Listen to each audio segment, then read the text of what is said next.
Hola amigos y amigas, bienvenidos al episodio número 110 del Club de los Malos Golfistas. Yo soy Sergio González y como siempre me acompaña Alex Rubio. Alex, ¿cómo estás? Buenas, Sergio. Pues mira, un poco preocupado, porque vengo jugando tan bien, como tú ya lo sabes, que estamos jugando últimamente, muy buenas sensaciones, y el sábado encima voy a jugar un torneo en uno de los campos que creo que mejor nos favorecen para nuestro nivel, pero macho, me levanto hoy con una tortícolis, debo tener algo aquí en la espalda, que es que estoy preocupado, digo, porque es que a 3 días de jugar, no quiero perder la oportunidad de jugar ese torneo, porque es que siento que lo puedo hacer muy bien. Pues nada, hoy que ni pintado, porque hoy tenemos un invitado de lujo y que seguro que te va a resolver alguna duda del problema que tienes. Estamos hablando de Enric Grau, que es cofundador de NEX, que es un centro de fisioterapia y entrenamiento que hay en Terrassa y además profesor titular de fisioterapia en la Universidad de Manresa. Enric, gracias por acompañarnos, bienvenido al podcast. Gracias, un placer igualmente. Pues nada, ya sabes que le vas a tener que hacer un diagnóstico, Alex, del problema que tiene, ¿no? Porque hoy lo que queremos precisamente es eso, ¿no? Hablar de lesiones. Es un tema muy recurrente, porque al final en todos los deportes hay lesiones y en el golf no lo es menos. Quizá no es un deporte que sea muy propicio a las lesiones como otros, que sean más de contacto, pero siempre las hay y bueno, ya lo veis aquí un ejemplo en Alex, ¿no? Y que se ha levantado un poco tocado. Y además es un tema que por Instagram muchas veces nos habéis preguntado cosas acerca del tema de las lesiones y como es un tema que no habíamos tratado en profundidad todavía, pues hemos acudido a Enric, un profesional y experto en la materia, para que nos resuelva una serie de dudas. Porque además ellos tienen una web y han escrito un artículo súper chulo de todo el tema de lesiones y vamos a hacer un pequeño repaso de todo eso, ¿no? Y Enric, la primera pregunta que se me ocurre es la más básica, ¿no? ¿Por qué se producen las lesiones? ¿Qué factores contribuyen a que nos hagamos daño? Pues como todo es multifactorial, hay muchos factores que pueden contribuir, factores de riesgo que ya son los que tenemos como una mochila de factores de riesgo. Por ejemplo, el hecho de practicar un deporte, sea de contacto, sea de saltos, sea de raqueta, sea de stick, sea de palo, ya implica un tipo de movimientos, un tipo de requerimiento físico, y ahí soy por repetición ni por sobreuso. Ahí ya tenemos factores de riesgo que son implícitos al deporte. Y luego hay los que cada uno lleva consigo mismo, o sea, por el tipo de actividad y tipo de cuerpo, pues hay factores que también se suman a ese riesgo de sufrir lesiones. Y las lesiones se producen porque nos movemos y porque usamos el cuerpo. Y yo creo que lo usamos tanto como podemos, al máximo que podemos, y le sacamos ese jugo extremo para rendir, que al final es lo que queremos. Porque si hacemos deporte es para pasarlo bien, pero siempre es para intentar llegar un poco más lejos, intentar ir un poco más fuerte, y ahí es donde pues, el riesgo se dispara y nos hacemos daño, pero creo que es algo bueno, porque explica que estamos haciendo cosas, ¿no? Claro. Y si no, no valdría, ¿no? Como deporte. Exacto, Si no fuerzas un poco, porque además el golf es un deporte de bajo impacto, pero sí que es muy explosivo. muy explosivo, totalmente. De hecho, la mayoría de lesiones se producen más por momentos explosivos de potencia, de darlo todo en un momento, que en un deporte es de ir haciendo poco a poco. El que va en bici y va haciendo, aunque apriete, no se lesiona prácticamente. Hay mucha más lesión en golf que en ciclismo, aunque la gente piensa que es al revés. Claro, sí, sí. Y entrando un poquito más en el deporte del golf, ¿podrías identificar algún perfil de jugador que se pueda lesionar más? Me lo invento. Handicap alto, handicap bajo, o tiene que ver con la frecuencia de juego, la edad, condiciones físicas, yo qué sé. Que si está extremadamente delgado, o si tiene sobrepeso, o si va al gimnasio o no va al gimnasio, o cuida su cuerpo, o a nivel de técnica también. Alguien que conozca mejor la técnica, pues que se lesione menos, que alguien más nuevo que no conozca la técnica que se pueda lesionar más. Es decir, ¿tenéis algún patrón para identificar un perfil de jugador potencialmente, digamos, lesionable? Sí, realmente has dicho varios de los puntos que los identifican. Gente, creo que con menos experiencia, con una técnica menos depurada, porque al final es cuando eres menos eficiente y la eficiencia nos habla de comodidad, de fluidez, de aprovechar la energía y nuestro propio cuerpo. Luego perfiles de gente que supera los 40, 50 años, que esto de hecho se recoge en algún estudio pues, de incidencia de lesiones, y es en perfiles un poquito más mayores, pero también nos vamos encontrando que cada vez hay más gente joven jugando golf y con más, con más ganas o con objetivos un poco más grandes, ¿no? Porque si quieres ser profesional y te metes de joven, pues la cantidad de horas que vas a dedicar será muy alta. Y por eso empiezan a haber más lesiones también en jóvenes, pero quizá por más exposición. Y luego, sobre todo, perfiles donde la preparación física no acompaña tanto al deporte y nos encontramos, pues eso, pues que decías tú, ¿no? Quizá pues con sobrepeso, quizá con cero trabajo de fuerza que acompañe al propio juego. Y son estos perfiles donde más nos encontramos. Más hombres que mujeres, también hay más hombres jugando a golf que mujeres. Y bueno, es por donde van un poco los perfiles, aunque eso, van como cambiando con las tendencias de más gente joven jugando, que es súper. Pues tenemos todos los números, Alex? Nos vamos haciendo mayores, no somos especialmente atléticos y somos hombres. Nuestro nivel tampoco es muy bueno, o sea que tenemos aquí todos los números. Pero hay que decir algo en nuestro favor. Creo que no somos el perfil de jugador explosivo, ni demasiado brusco. Con lo cual, eso creo que también nos beneficia, es decir, nos reduce los riesgos que hablaba Enric de tener lesiones. No vamos tan a saco a buscar ese movimiento tan brusco. Porque no podemos, básicamente. Bueno, oye, por el motivo que sea, Sergio, esto no hace falta decirlo aquí. Bueno, aquí no escondemos nada. Y Enric, ¿habéis notado diferencias en las lesiones que se hacen los jugadores amateurs respecto a los que se pueden hacer los profesionales? Yo creo que las lesiones son las mismas, tampoco cambia la gravedad, pero sí que lo que desde fuera pensamos es que hay más cantidad en amateurs que en profesionales. En profesionales la cantidad de horas que dedican es altísima, porque es su trabajo, por algo son profesionales, pero todo lo que lo acompaña es preparación física, es una alimentación súper cuidada, es que todo gire en torno a ese juego, ¿no? A esa preparación. Y en cambio en amateurs, como muchas veces no hay los mismos recursos, tiempo, cuidado en la preparación física, es donde, aunque haya las mismas lesiones o tipo de lesiones, hay más incidencia, ¿no? Porque quizá no se piensa en la importancia pues, del trabajo de fuerza, del trabajo de movilidad, del trabajo de técnica. Y ahí es donde seguramente por eso, aunque sean las mismas lesiones, pues nos encontramos muchas más, por desgracia. Y entrando un poquito más ya en materia a nivel de lesiones, y sobre todo en golfistas amateurs, porque como bien comentabas, los profesionales, digamos que todo lo que hacen, fuera de lo que es jugar a golf, está todo enfocado a optimizar su rendimiento en el golf, ¿no? A nivel físico, a nivel alimentario, etcétera, etcétera, ¿no? Pero a nivel amateur, ¿cuáles son las lesiones más comunes? Sobre todo espalda. La zona lumbar es la que más, aunque también zona torácica. Pensamos mucho en la zona lumbar, pero la mayoría son lesiones que te afectan zona lumbar y la zona un poquito más alta, zona torácica. Más que nada porque es una región más rígida que la lumbar, porque tiene todas las costillas que se van como fijando y ahí tenemos menos movilidad. Y el golf nos pide todo el rato rotaciones. Es un deporte rotacional. Todo el rato estamos rotando, girando, golpeando. Y es en este tipo de movimientos donde la zona lumbar, que se mueve mucho, y la superior, que es la torácica, que se mueve menos, es las que sufren más. Y luego, evidentemente, zona de codo, antebrazo, brazo es lo segundo que más sufre. Yo diría que está un poco a la par. Y luego ya, pues también, tobillo, pie y zonas un poco más próximas también por correlación y por sinergia, pues como el hombro, también la rodilla, que la gente no lo sabe, pero también hay lesiones de rodilla en golf. Todo porque es un gesto totalmente asimétrico, rotacional, de un giro de 180 grados y esto es súper demandante para los tejidos. O sea que un poco sería como el top 4, yo creo, top 5 de zonas. Y luego hablabas de lesiones lumbares y, bueno, de espalda en general. ¿Qué tratamientos recomendáis en este tipo de lesiones? Cuando ya se ha producido la lesión, ¿cómo lo trabajáis vosotros a nivel de fisioterapia o qué nos recomendarías que hiciéramos si tuviéramos un problema de espalda? Sí, normalmente suele haber solo dos tipos de problemas en este tipo de pacientes que vienen del golf. Unos son síndromes que decimos facetarios, que van muy relacionados con este movimiento de rotación, donde las facetas sufren bastante. Y el otro es un grupo bastante más amplio, que es más muscular, pero con una sobrecompensación de estructuras. Por lo que en unos buscamos un poco más de camilla y movilidad desde el propio profesional, ¿no? Desde el fisio.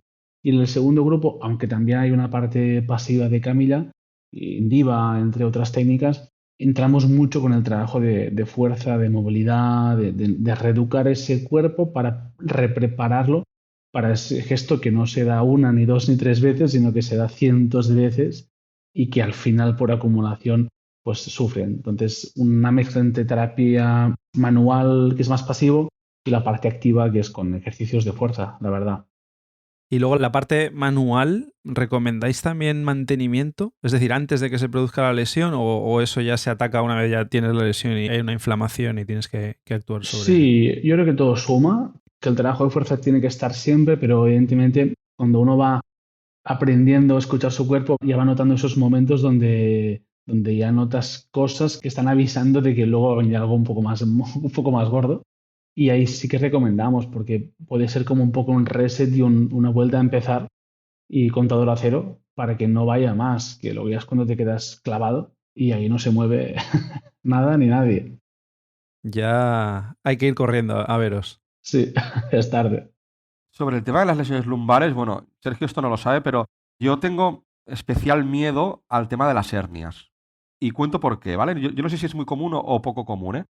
Pero bueno, mi mujer justo antes del COVID, además trabajaba en sanidad y tuvo que coger la baja todo el primer año de COVID por un tema de una hernia. Por el tema del trabajo le salió una hernia en la L5S1, L4S1, bueno, no sé, por ahí. Lo más habitual. Vale. Pues bueno, era una hernia muy pequeñita que le atacaba el nervio. Y bueno, al final se tuvo que operar, acudimos a un neurocirujano y le ha quedado súper bien. Tiene cero dolor. Lo que pasa es que sí que es cierto que ahí, cuando acabó todo el tema de recuperación y tal, era cuando yo empezaba con Sergio a probar el pitch and putt y el golf y tal. Y ahí sí que es cierto que le preguntamos al neurocirujano deportes que nos prohibía de saque para hacer ella. Y nos dijo que el golf, a ver, nunca te lo pueden prohibir porque al final tú puedes hacerlo con tu vida lo que quieras, pero altamente no recomendable practicar este deporte. ¿Cómo de común es que te salga una hernia en la espalda y, con tu experiencia, si esto se puede tratar para poder llegar a practicar ese deporte o hay demasiado riesgo una persona operada? No, o sea, y entiendo el consejo del neurocirujano porque al final las ven de todos los colores y gente que hace auténticas borradas o que no se prepara bien para lo que quiere hacer. Entonces yo creo que hay pocas cosas a poder prohibir, pero siempre que haya un buen trabajo de prevención de antemano, que al final significa pues eso, un buen control motor, un buen trabajo de fuerza y también una técnica muy depurada en el movimiento, ¿no? Porque los pacientes de golf que sufren de lumbares ya suelen modificar su postura, suelen flexionar un poco más la columna, suelen utilizar un poquito más la flexión lateral, pero porque de forma inconsciente buscan la forma de hacer ese movimiento sin que les duela o sin ningún tipo de molestia. Entonces, ahí hay una mezcla entre preparación de los tejidos activos, los que nos van a aguantar, que son músculos y tendones, y luego que la técnica sea la más precisa y depurada posible. Pero sí que se puede. No hay ningún deporte contraindicado, no hay ninguno, siempre que estemos preparados para ese gesto tan repetitivo, tan explosivo, tan duro. Pero sí que puede.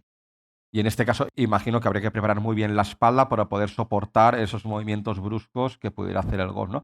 Exacto.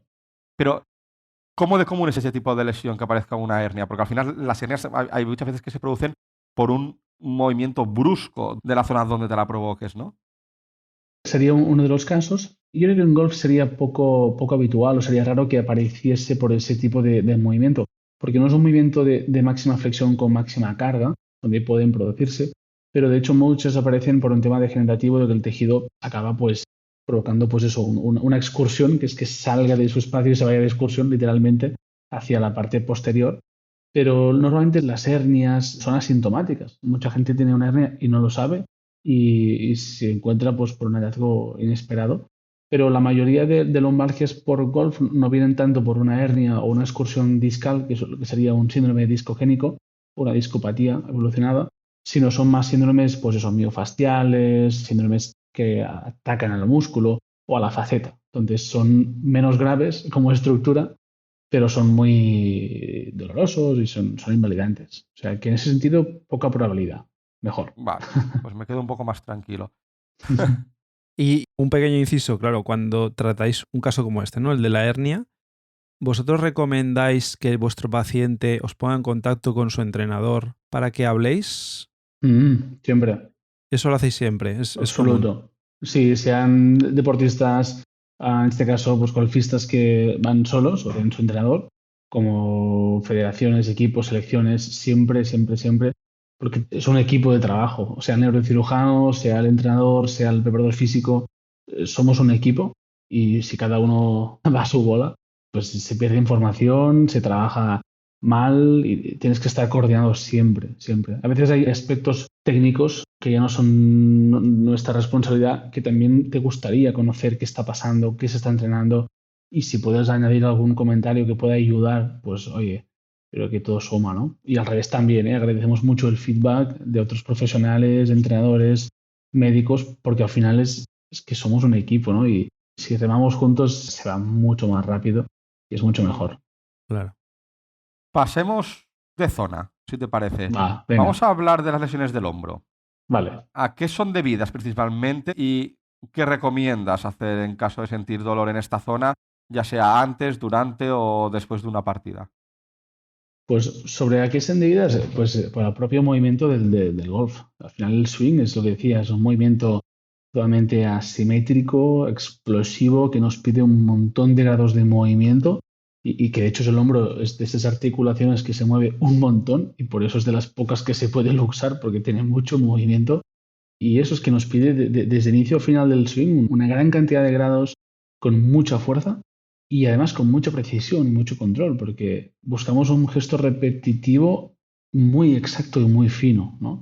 Y ahí es donde esas carencias en cuanto a fuerza, por ejemplo, y al control motor que podemos generar a lo largo, ¿no? del paso de las horas es donde más se acusa y donde más aparecen. Entonces tenemos ahí una zona altamente compleja con un gesto súper difícil y que son una mezcla un poco explosiva. Y hay bastantes. Es una zona de la que se sufre mucho y que, bueno, es muy recurrente, la verdad es que es muy recurrente. ¿Es más muscular o de tendones? Combinado. Suele ser siempre todo combinado y cuando ya afecta a la articulación es donde ya la cosa se complica. La Porque chunga. cuando está ahí se pone complicado porque cuando afecta a los tejidos cartilaginosos profundos, por exceso de movimiento, por exceso de repetición, por sobreuso, es donde las lesiones ya tienen un peor pronóstico. Cuestan mucho más de tratar, nos piden tratamientos mucho más conservadores y son tejidos muy primarios donde llega poca sangre, poco oxígeno y la capacidad de reparación es muy baja. Por lo que cuando ya hay una lesión grave de hombro que es mucho más profunda, ya no vale contratar un músculo o un tendón, que es más o menos fácil, sino que ya a veces implica pues médico de por medio e incluso en algunos casos también quirófano. Al final, cirugía y reparar tejidos cambia mucho.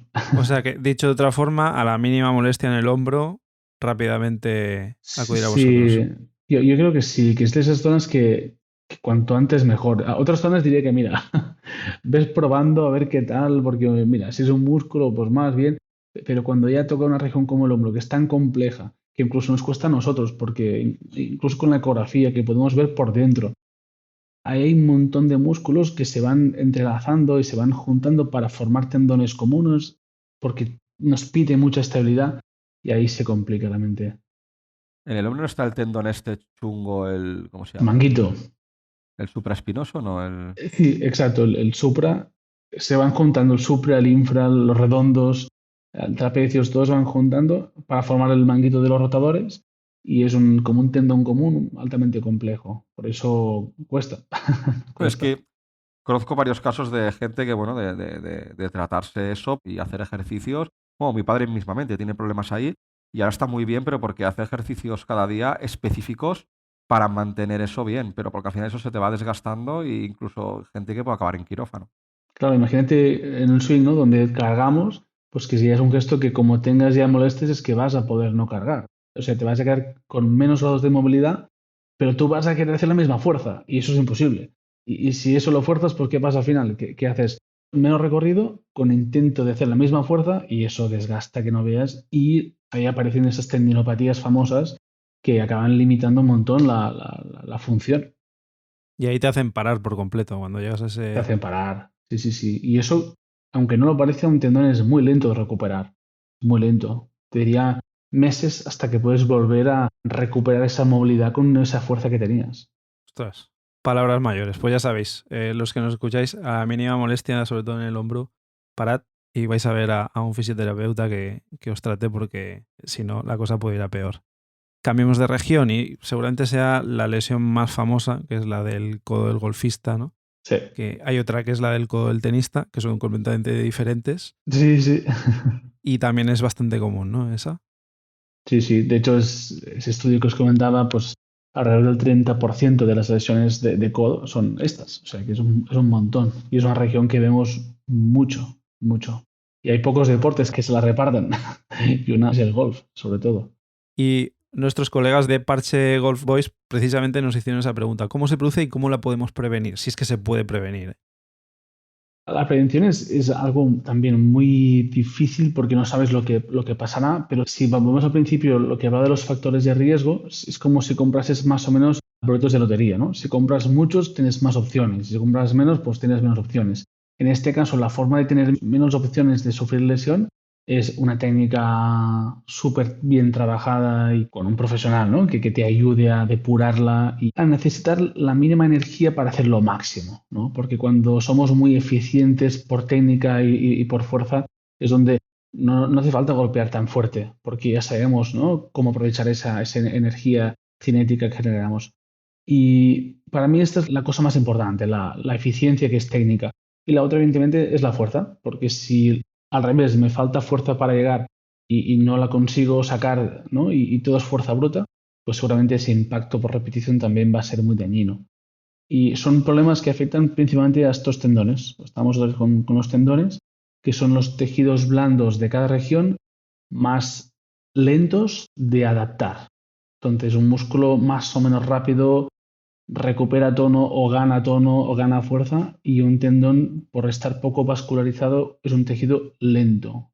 Y es el que más sufre pues, a la vuelta de las vacaciones cuando vuelves a jugar o cuando metes más carga, más horas, más partidas, es el que sufre. Y por eso, repetición y sobreuso sobre todo, Claro. las dos. Justo la semana pasada hablábamos de ritmo en el swing, de lo importante que es el ritmo este 3-1, ¿no? Sí, Pues va un poco ahí, ¿no? Si consigues esa técnica de intentar no forzar y que la distancia la hagas por el hecho de que la técnica sale bien, exacto. reduces también el riesgo, ¿no? Tienes menos boletos. Muchísimo. Yo creo que es lo que más reduce, realmente. Además que hay deportes donde la técnica es y no es importante, o se permite mucha menos técnica, pero es que en golf es que es la base, yo creo, ¿no? Porque si no, te quedas lejos. Y luego también lo que nos dice nuestro profesor y otros profesores a otros alumnos, que cuanto más relajado hagamos el swing, mejor golpes van a salir. Y cuanto más relajado también es un factor que te ayuda a reducir el riesgo de lesiones, porque no estás agarrotado, a lo mejor pegas atrás, pegas en el suelo, o el pegar con una raíz si vas relajado, quizás no tienes tanta lesión como si vas más agarrotado, etcétera, etcétera. Exacto, sí, sí, sí. Y pasemos a las extremidades inferiores. ¿Qué tipo de lesiones son más frecuentes en las extremidades inferiores? Entiendo que tobillo, pie, cadera, porque yo a veces incluso noto molestias en la cadera. Sí, O rodilla, sí. comentabas antes. También rodilla, aunque la gente no se piense que no puede ser, también pasa. Mira, yo pienso que la cadera, a veces lo que se dice que es una lesión lumbar, lo que pasa es que es una lesión de cadera, muchas veces, porque la cadera sufre muchísimo también, porque le pedimos rotación, le pedimos una inclinación, una flexión y una extensión, le pedimos todo. Y la región lumbar es como que se lleva como el premio gordo, pero están altamente asociadas, ¿no? Región lombopélvica que decimos siempre sufre muchísimo, muchísimo el swing, muchísimo. Más que la rodilla, porque la rodilla se deja llevar porque es una articulación con solo un movimiento, que es flexión-extensión. O sea, es mucho más simple. Y en cambio el tobillo vuelve a pasar lo mismo que en la cadera. Le pedimos muchísimos movimientos, un movimiento totalmente asimétrico entre pie y pie. O sea, la carga se desplaza de un pie a otro y hay muchísima rotación. Es algo muy especial del golf, muy, muy único, que no pasa en otros deportes. Y aunque no hay ese impacto de un salto o de una carrera, sí que le pedimos una rotación con cambio de peso. Entonces eso siempre es más lesivo. Y nos situamos eso en cadera, tobillo, pie y rodilla que también. Hemos tenido lesiones de cruzado anterior, de menisco, de ¿Ah, lesiones, sí? tendinopatías. Sí, también, también. Al final son zonas que van sufriendo y Uf. hay un sobreuso, hay un desgaste, hay rotaciones y puede pasar, puede No, pasar. es que oyes hablar del tema del cruzado anterior, con toda la fama que está cogiendo por el tema del fútbol, de tantos meses de baja y... Ya. Pero tenemos cruzados de todos los deportes. Fútbol sí, deportes de contacto siempre hay más riesgo porque hay cambio de dirección, pero Fíjate que no te hablo de golpe, de entrada, te hablo de cambio de dirección, ¿no? Lo que es un cambio de dirección, que en golf el cuerpo cambia y gira de dirección, ¿no? Porque está pivotando, es donde hay más lesiones en deportes de arte solo. Es una lesión que la gente se piensa que me la provoca alguien por un contacto y la mayoría se hacen solas, pivotando, girando, cambiando de dirección, pero solos. Y en golf también puede pasar. Ya ves, súper interesante, ¿eh? ¿Quién diría, que podías hacerte el cruzado en golf? Bueno, por suerte no debe ser muy común. No, es poco común, poco común. Eso que nos llamamos los golfistas. Algo bueno, algo bueno. Algo bueno tenía que haber, sí. La siguiente pregunta que te quería hacer, un poco ya lo has avanzado antes, porque yo te quería preguntar si hay alguna dolencia que desaconseje del todo la práctica del golf, que ya nos has dicho que en principio no debería ser. Pero, por ejemplo, lesiones crónicas de espalda, o ahora que hablábamos del tren inferior, pues para la edad de muchos golfistas ya hay gente con prótesis de cadera, prótesis en la rodilla. ¿Te tienes que poner tú alguna limitación, aparte de trabajarlo de antemano, como has comentado antes? Yo creo que en absoluto, en absoluto. O sea, el mejor deporte para practicar es aquel que te gusta. Y si es el golf, pues a muerte con el golf. Lo que al final es, evidentemente, adaptarlo a cada situación, ¿no? Si ha habido una prótesis de cadera, sabiendo que la cadera sufre bastante en golf, pues como en cualquier otro deporte o perfil, es buscar un trabajo que nos permita estar lo más preparados posibles para la práctica, pero ninguna contraindicación, al revés, somos fans de hacer cuanto más mejor, pero sí que con cabeza, ¿no? Preparación con cabeza y seguramente la intensidad o el volumen de esa persona pues será un poco más bajo que el que esté en plenas facultades, pero ninguna, ninguna. Pues bueno, eso también es una buena noticia porque hay gente que conocemos que incluso juegan con faja y demás, Sí, sí. y que bueno, que lo intentan, que les cuesta, pero que no lo dejan y bueno, ahí, Claro, ahí tenemos la respuesta, ¿no? De que cualquier persona puede practicar el golf en cualquier condición, está claro. El caso más sorprendente, no sé si lo conocerás, Enrique, es un golfista que tiene Parkinson. ostras, no lo conozco. Juan Carlos Campillo. Pues lo tuvimos aquí en el programa. Es muy heavy su caso, ¿no? Él empezó a perder nivel y no se daba cuenta por qué, hasta que al final, a través del golf, le detectaron que tenía Parkinson. Y no solo Wow. eso, sino que una vez detectaron Parkinson, gracias al golf, consiguen mantenerse activo, con la cabeza limpia, haciendo deporte. Incluso ahora con el Hospital San Pau estaban haciendo un experimento para demostrar que el golf ayuda a ralentizar el avance del Parkinson. Y están haciendo un experimento con 20 o 30 personas. Me jugaría dinero que sí, segurísimo. Y de hecho, sí, el Hospital San Pau se ha involucrado Wow. y cada semana están haciendo clases de golf, prácticas de golf, le están haciendo un seguimiento a esos pacientes a nivel de movilidad y ver realmente si no avanza lo rápido que debería avanzar en la situación de cada una de las personas. Es brutal. Es que estoy convencido porque al final, no solamente por la parte motora, sino por la parte de esta parte cognitiva, de concentración y de, ¿no? de aislamiento de todo el mundo, porque es lo que pasa cuando estás antes de golpear, que es que todo desaparece, ¿no? Y este requerimiento físico-cognitivo segurísimo que debe ayudar. Qué guay, qué historia. Sí, sí. Sí, es Increíble, súper chula. increíble. Y bueno, ya has comentado un poquito, ¿eh? Pero ¿cómo se puede reducir el riesgo de sufrir lesiones? Por ejemplo, se me ocurre, ¿recomiendas ir al fisio a modo de mantenimiento? Es decir, yo me encuentro perfectamente, pero yo qué sé, pues yo voy al fisio para mantener lo que comentabas, ¿no? La zona lumbar y la zona de hombros y hacer trabajo específico con el fisio de zona lumbar y hombros para ayudar a prevenir las lesiones. Yo, por ejemplo, en mi caso, no es por el golfe, yo sufro mucho de contracturas en la espalda y yo como prevención, como mantenimiento, una vez al mes voy al fisio. Que me quiten contracturas, no voy a que me den el masajito para irme contento y drogado, sino que voy a que me hagan daño, no a sufrir, pero sí yo lo que busco es que me quiten las contracturas. Incluso punción seca me han hecho a veces Sí, sí, de lo bestia que tengo en la contractura y ahí ves las estrellas. Pero así. me refiero, ¿recomiendas algún tema de estos de mantenimiento, aunque tú te encuentres bien o...? Pues sí, ahí se ve muy mal comercial porque pero a no ser que, como tu caso, ¿no? Que hay alguien que ya tiene pues sus molestias recurrentes por los motivos que sea, que ahí sí que tú habrás visto, ¿no? Que va muy bien irlo tratando para que no vaya más. En el caso de que no, yo creo que antes de tener que ir al fisio cada semana o cada mes, yo iría con un preparador físico, la verdad. Yo creo que la mejor prevención cuando no hay ningún problema de por medio es ese trabajo de movilidad, trabajo de fuerza Y ahí sí que creo que se consiguen muchísimas cosas más en el preventivo, sobre todo, que te dan comodidad y prevención de lesiones, que es fantástico, pero te dan sobre todo ese plus de rendimiento que la gente piensa que no puede conseguir y que sí que se puede conseguir. Entonces es un 2 por uno súper agradecido, o sea que creo que no hace falta. Lo que sí que es cierto es, hay otro perfil de gente o de necesidad, que son las valoraciones, que mucha gente o cada vez más gente viene porque quiere ser testeada, valorada, o sea, ver cómo responde su cuerpo, cuántos son sus valores de fuerza, dónde hay asimetrías, dismetrías, que ese es un trabajo que hacemos entre fisios y preparadores físicos, en X, por ejemplo, pero donde con uso de plataformas de fuerza, entre otros, vemos, ¿no?, ese cuerpo cómo se comporta y sobre todo podemos detectar esas cosas que son casi invisibles,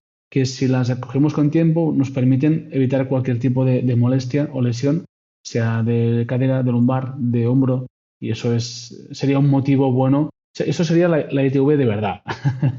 No, lo otro ya no es ITV, lo otro ya es tratamiento, ya es chapa y pintura, pero sí que es por lo que yo iría pues cada medio año, cada año, hacer un poco de chequeo, a ver cómo está ese cuerpo, si está más o menos preparado y qué podemos cambiar a partir de ahí. Y sobre todo entrenar. Sí, sí.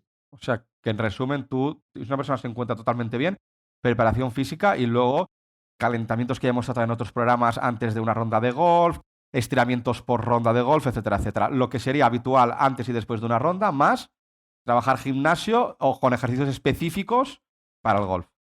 Sí, sí. De hecho, en Netflix, ¿no?, en la serie de golfistas, se ve algo muy interesante, ¿no? Que los profesionales ya tienen sus propios gimnasios itinerantes en cada una de las sedes donde, aunque estén compitiendo, siguen haciendo trabajo de fuerza en plena competición, ¿no? Aunque estén ahí días y días y días, siguen con ese tipo de trabajo porque al final es estar preparado para lo que va a venir, ¿no?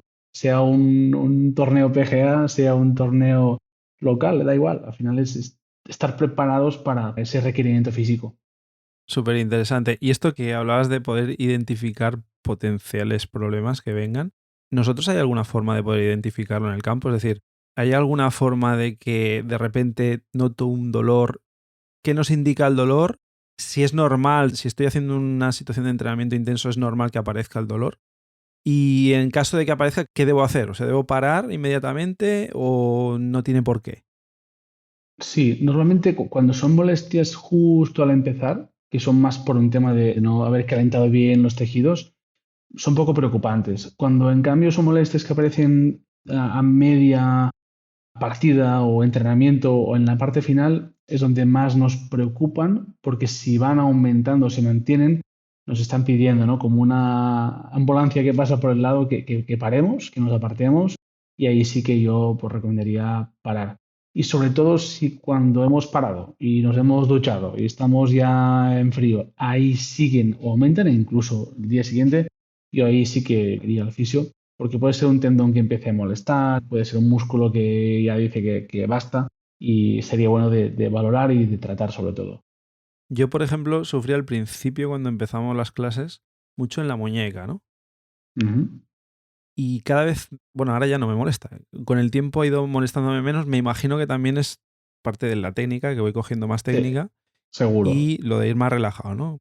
Ir con menos tensión y eso hace que los tendones y demás pues sufran Sí, menos, sí, ¿no? sí, totalmente. Hay una adaptación de los tejidos que cuanto más mejor, pero si nos pasamos de frenada ahí ya no hay adaptación posible. Claro. Entonces ya malo, entonces ya malo. Malo. Mira, Enric, hace unos episodios, concretamente en el 101, hablamos de calentamiento con Sergio Montes, que es profesor de golf, es profesional y se dedica a temas también de CrossFit y nutrición, alimentación y preparación física y tal, ¿no? Y no está de más repasar un poquito, ¿no? Ya que estamos hablando de temas de lesiones y prevenciones y demás, ¿cómo plantearías tú un calentamiento previo a una ronda de golf? Mira, yo creo que al final tenemos que pensar en quién va a trabajar y qué va a necesitar, ¿no? Cuanto más distancia, más fuerza, más energía, más sangre, más oxígeno. Al final buscamos siempre, yo recomendaría, pero movilidad articular, es decir, que cada articulación que va a participar de ese movimiento esté preparada, ¿no? Se haya podido activar correctamente. Y aquí pues pasamos desde el tobillo, la rodilla, la cadera, las lumbares, todo el cuerpo. Es que es un deporte que nos pide todo el cuerpo. Entonces, preparar o activar esos movimientos básicos que se van a tener que activar de forma conjunta, esto lo primero, que esto es sin prácticamente fuerza, ni no hace falta ni gomas, ni nada, es solo actividad articular, ¿no? Que se muevan esas articulaciones. Y luego es activar esos tejidos activos, músculos y tendones, que van a tener que trabajar. Entonces es combinarlo con movilidad activa, con movimientos, yo diría que son preparatorios porque son la antesala de lo que van a tener que hacer. Entonces no puedo no practicar un swing sin energía, ¿no? Tengo que poderlo practicar sin ese golpeo, sin esa fuerza, sin esa intensidad, de menos a más. Y yo creo que eso es una mezcla de todo ello, de movilidad articular, muscular, tendinosa, y luego de menos a más. Que esto a veces es muy difícil porque no tenemos tiempo, da pereza, no queremos gastar ahí energía, pero es antes de querer mover 100 newtons, tengo que mover 20, 50, 60, 80 y luego ya los 100 que queramos de newtons de fuerza. Claro, si miras a los profesionales, siempre el inicio del calentamiento nunca hacen full swings. Siempre cogen un Exacto. wedge y hacen medio swing, suavecito, y poco a poco van incrementando hasta llegar al drive, ¿no? Pero al principio van muy suaves. Sí, hay gente que piensa que estás perdiendo fuerza, que te estás fatigando, y todo lo contrario. O sea, para mover 100 tienes que haber movido 80 antes. Lo que no vas a hacer es mover 98 100 veces, ¿no? Porque al final sí que vas a generar fatiga. Pero la activación muscular es muy básica, es algo matemático y muy sencillo, ¿no? Tenemos que ir de menos a más para llegar a ese punto máximo donde ahí voy a poder rendir a mi tope. Cada uno ya el que El pueda. que pueda, sí, está claro. Sin perder técnica, que eso es difícil también. Y tanto, sí. Porque es que el golf es muy largo, 4 o 5 horas al final. Por eso. Como no te dosifiques, luego mal. Yo que después del calentamiento ya llego cansado.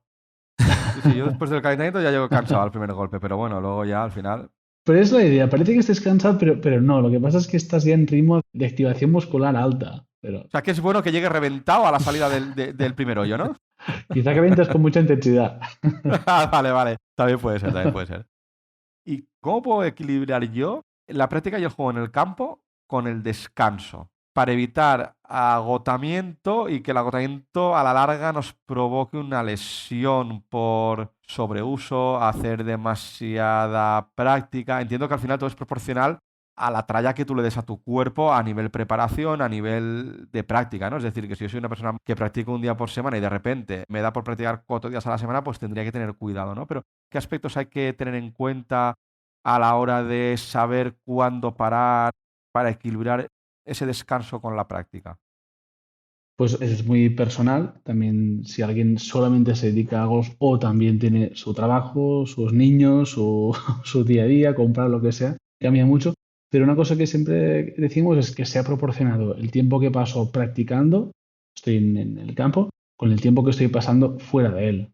Y para mí descanso es el no hacer nada, pero tenemos la parte de fuerza, la parte de preparación física, que es imprescindible en muchos sentidos y a veces dan pereza porque me quita horas de campo, que es lo que me gusta y donde me lo paso bien, pero es que salen los números. O sea, a veces menos es más, a veces menos campo es más rendimiento, y menos campo es más fuerza, es más eficiencia y al final es lo que queremos, ¿no? Que cuando estemos perfectos, estemos al 100%.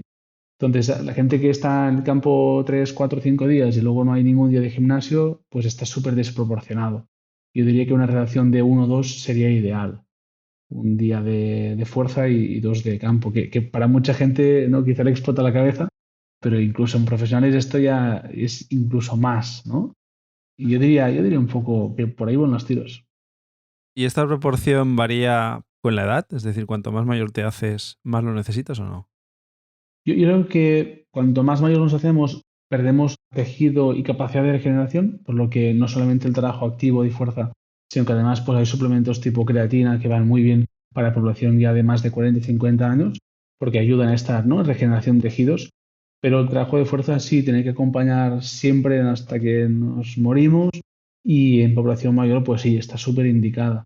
Pero lo están todas las edades con chavales de 15 años que nos vienen a entrenar, con gente de 25, 40, 50, tenemos todos los perfiles. Y evidentemente lo que haces es modificar y adaptar ese requerimiento de preparación física a sus objetivos. Uh-huh. Bueno, yo creo que una masterclass nos ha dado Enrique aquí. La verdad es que la cantidad de información que nos has dado, este programa es para escucharlo varias veces, yo creo, ¿no, Alex? Flipando estoy. Sí, sí. Enrique, muchas gracias por haber estado con nosotros. ¿Dónde te pueden encontrar o a ti y a todo vuestro equipo? ¿Cómo trabajáis en Next? Porque ahí tenéis un equipo muy grande entre fisioterapeutas, preparadores físicos. ¿Cómo trabajáis allí? Pues eso, tenemos un centro muy grande, con un equipo muy grande, entre fisios y preparadores físicos, y con varios perfiles y especialidades donde buscamos ayudar de la mejor forma posible. Estamos en Terrassa, tenemos un centro en Terrassa, y estamos de lunes a viernes, de 8 a 9, con un montón de gente que entre recuperarse, prepararse, mejorar rendimiento o prevenir lesiones, pues tanto vienen a fisio, pues a tratarse, diagnosticarse, hacerse ecografías, a gente que viene pues eso, a entrenar, y en el gimnasio tenemos una parte de gimnasio muy muy grande y una parte de salas de fisio, box de fisio, para algo un poco más pues, de tratamiento, ecografías, o sea que ahí estamos. Para el que os quiera buscar, tenéis una web nextterrasa.com en el que hay un montón de información, incluso el artículo este que escribisteis que tiene mucho detalle también. Estáis en Instagram también. Sí. O sea que, bueno, os pueden encontrar de forma fácil. Y nada, agradecerte muchísimo que hayas estado con nosotros. Hacía tiempo que nos pedían un programa así dedicado al tema de lesiones porque es una cosa que nos preocupa a todos y yo creo que hemos tocado todos los palos. Así que muchas gracias, Enrique, por estar con nosotros y la verdad es que nos ha servido un montón. A vosotros un placer y nos vemos en el campo, supongo. Ah, eso es verdad, eso está hecho. Tenemos que jugar un Exacto. día. Sí. Esa nos la apuntamos. Venga. Muy bien. Y nada, cerramos este capítulo, que yo creo que ha sido un programa súper interesante hoy. Y vamos a tocar un poquito el tema de nuestro challenge, que ya la semana pasada os prometimos que íbamos a actualizar a los líderes de cada categoría. Así que nada, vamos a hacer un poco el repaso de nuestra clasificación del mes de octubre. ¿Cómo está el tema, Alex? Pues en categoría 1 sigue liderando Joan Matías Arnaud con una bajada de 2.6 respecto al día que se apuntó al challenge. En categoría 2 estaba Jordi Hernández líder y sigue estándolo en la última actualización que hemos hecho con una bajada de 2,5 puntos.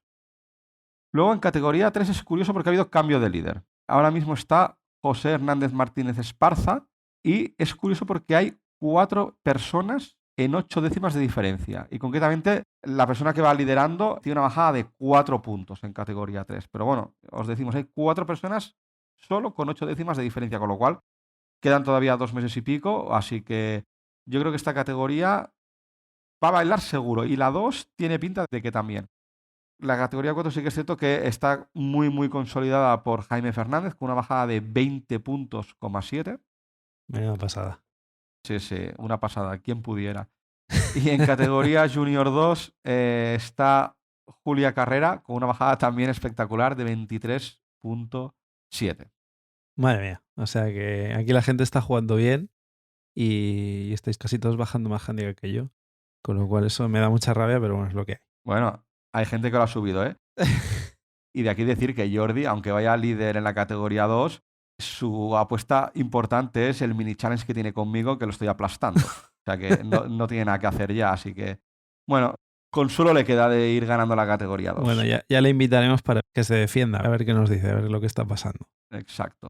Y una última cosa, os recordamos que estamos sorteando 2 Green Fees para jugar en Panorámica Golf el día 24 de noviembre, porque, como sabéis, se juega ahí la final del PGA de España y X-Golf nos ha cedido 2 Green Fees para poder jugar en las condiciones del campo en la que van a jugar los profesionales justo al día después de que se acabe el torneo, el 24 de noviembre. Así que si queréis participar en este sorteo, ya sabéis, nos tenéis que seguir a nosotros y a X-Golf en Instagram y responder al post que hemos puesto invitando a 2 amigos para poder acceder a ese sorteo y a ver si tenéis suerte y podéis jugar en ese maravilloso campo, Panorámica Golf.